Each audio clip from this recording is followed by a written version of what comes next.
What's good, YouTube? It's your boy Keith Mills, and I'm here with my guy. Studio Breeze, what's good with you guys? And word on the street is that White Fox and Black Cat is arriving in Marvel Rivals Season 7.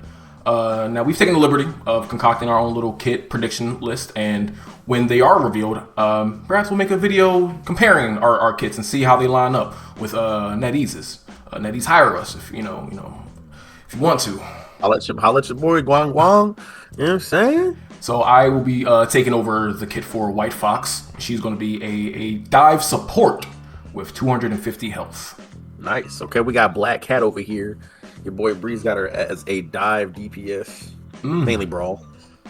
You love your brawlers, don't you? I do love my brawls. I do love my brawls. And I do love them draws. Especially from Black Cat and White Fox, you dig? Can't wait to get to them costumes, boy, I tell you. Hey, yo, what the fuck? So for the primary fire, she does like a 4-hit combo slash with her claws that does 50 damage each combo, and her melee is just a fast 2-hit slash doing 20 damage per hit. All right, for me, we've got a 3-hit combo. She throws 2 claw strikes and then a flying knee, backflipping off the opponent. And for her melee, we got a roundhouse kick first and then a spinning sweep kick right after. So she hit him with a high and low mix-up. I feel like they're gonna probably use like her whip or something like that for that button. Possibly. I do have something for that, though. For White Fox's first ability, I call Moonlight Fighter, which allows her to howl, giving her like a 5-second damage boost. And if she kills a player in that time frame, the timer resets with an additional second added each enemy killed by her, and it can stack up to 10 seconds. My first ability for Black Cat, I call it Electro Cat Cable. She can use her cable to web sling like Spider-Man on the walls and has 2 charges, or she can use the cable on an enemy to shock and stun, and to bring Black Cat hurling towards them, dealing 50 damage per charge. Each has a cooldown of 5 seconds. And for her second ability, I'm not gonna lie to y'all, I cannot pronounce this shit, so it's on the screen. But essentially it's a marble that she throws, and it can absorb damage akin to how Stratpool's shield is. And that marble creates a bubble for which transfers any damage that it takes and converts it to healing for anyone standing inside of it for 6 seconds with a cooldown of 20 seconds. For my ability to, something I didn't even know Black Cat had, Pixie Dust. When she douses herself with Pixie Dust, Black Cat can't be CC'd for 4 seconds, and it boosts her movement speed by 20% with a cooldown of 8 seconds. And for her final ability, I call Kumino Stride, which allows her to increase her speed with her legs. Kumino is pretty much, I think that's like the name of the, for those who don't know, she essentially is Naruto. She's pretty much she has like a nine-tailed beast inside of her, or she can transform into one, excuse me. And this essentially allows her to transform her legs into the ones of a wolf with a tail as well, dangling in the wind and shit. She can either run around akin to like how Captain America dashes, or charge at an enemy, and she does a large claw sweep that slightly staggers them and doing 60 damage with a 15-second cooldown on the strike. But she can run however long she wants to. For my ability 3, we have Theft. By using her cable, she grabs the enemy, bringing them closer to her for 50 damage, and it takes away the character's movement ability by making them inactive for 5 seconds, with a cooldown of 8 seconds. And for her passive, she can track enemies through walls akin to how Daredevil does it. But there's a little bit of a caveat with that. So the closer she is to getting her ult, the more that she can see. So for instance, the closer she is to 0, she can only see like a footprint trail. And the closer she gets to 100, she'll gradually be able to see things like throwables, body outlines, and even see further up to 50 meters. For my passive, Black Cat can see in the dark, so she can't actually be blinded by anybody like Cloak and Dagger. She can also climb on walls, and like I said before, use her cable to hook on the walls, but she can't run on them like Spider-Man can. She can only climb on all 4s. And for her team up, we have Luna as the anchor because they were a part of a group called Agents of Atlas. And White Fox gets a speed boost when she's in like that running form. That also leaves ice trails behind her, and if the enemy steps on it, they'll like walk in place for like 2 seconds, and then they'll fall down, kind of like when like Namor does his ult and y'all get hit by it and shit. And it's on a cooldown for 25 seconds. For my team up, Spider-Man gets a 5% damage boost because that's who she's teaming up with.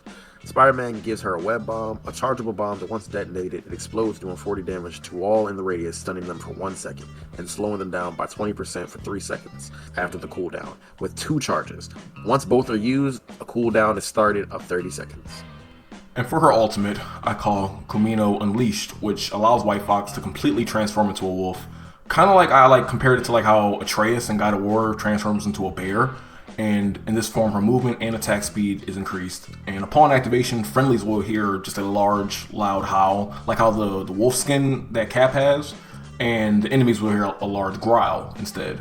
And at that same time, she summons 3 wolves to do a third of the usual damage her attacks would do, but each has 300 health, and White Fox's health goes to 350, and she stays in her form until she dies. For Black Cat's ult, we got Bad Luck Aura. Within her radius of 8 meters, much like the size of Rogue's ult, no enemy can perform their movement abilities and no allies can have their health go below 20% inside.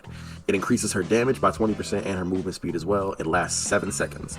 For the allies, you hear Nice Jewels, let's take them. And for the enemies, see you around, loser. Nice Jewels, let's take them. That's definitely a choice. Goon arrivals out here, dog. Definitely not beating allegations, and we're of course I'm going to beat them because now we're getting into them costumes, boy. Yes, sir. So let's be real. They're going to this is Gunner bait off rip, like we're, for certain. Easily, every single one. And what's crazy is like a lot of the costumes, specifically I'd say for White Fox, aren't even like that provocative, but I can see ways they can make it, but also like they just look badass to me because like for me, I just got how she looked in the Ultimate comics and. I think it's like the Death of Doctor Strange comic line. Her suit in that, she looks fire, bro. I know y'all gonna have some fun with that, NetEase. Right. Just know whatever happens, Guang finna give her a BBL. That's just off the rip, and some thighs too.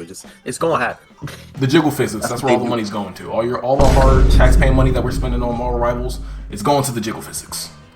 I'm trying to tell you. For me, I got Night Spider for her outfit, where she actually ended up getting spider powers and ended up in her universe. Whatever, I forget which one it was, but in that universe, she actually ended up kind of being like a pseudo Spider-Man and stuff like that, which was really dope. I definitely mess with that.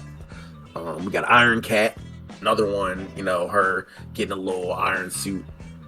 We got Black Cat 2099. Come on, nasty work, looking crazy. You know they love the 2099 skins. And last but not least, certainly not least, we got the elegant Ultimate Black Cat, which she got the black hair with the curly black hair. You know what I'm saying? We got the Latina. We got Latina for real. You know what I'm saying? My the real Latina, not that other shit. You know what I'm saying? Those are my 4 picks for Black Cat's outfits. I think Chef's Kiss, Guang, you gonna have a good time with those.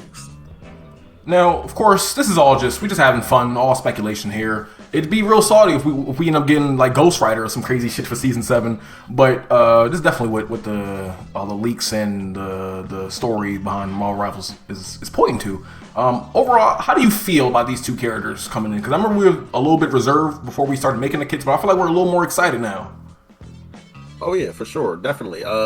Doing more research about the character definitely helped me to have more of an appreciation of what these characters could possibly be when they come. So I'm definitely excited to see what it is NetEase has in store for them, for sure. I mean, we're just spitballing here, but I think every time they've come out with a character, like namely like Deadpool comes to mind first, as far as one of the ones we've done a kit for.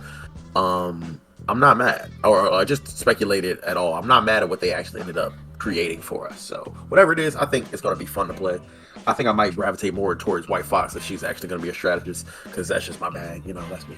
Yeah, I feel you. Same here. And it's obvious. I didn't take no inspiration whatsoever. I didn't even look inside the leaks of what her build might be, because I'm like, that's no fun. Me just making a kit that's probably going to be in the game. So kind of definitely wanted to take my own spin on it. And like you said, I'm definitely, more often than not, I haven't really been disappointed really by how characters' builds are. Buff Blade, add Bleed. But other than that, yeah, I'd say I'm excited for these 2 characters coming in. Right, definitely. So let us know in the comments, how do you feel about White Fox and Black Cat potentially joining Season 7 of Marvel Rivals? Let us know who you'd rather join and who you want to join next. I'm Keese. And I'm Breeze. And the struggle arc continues. Big Breezy.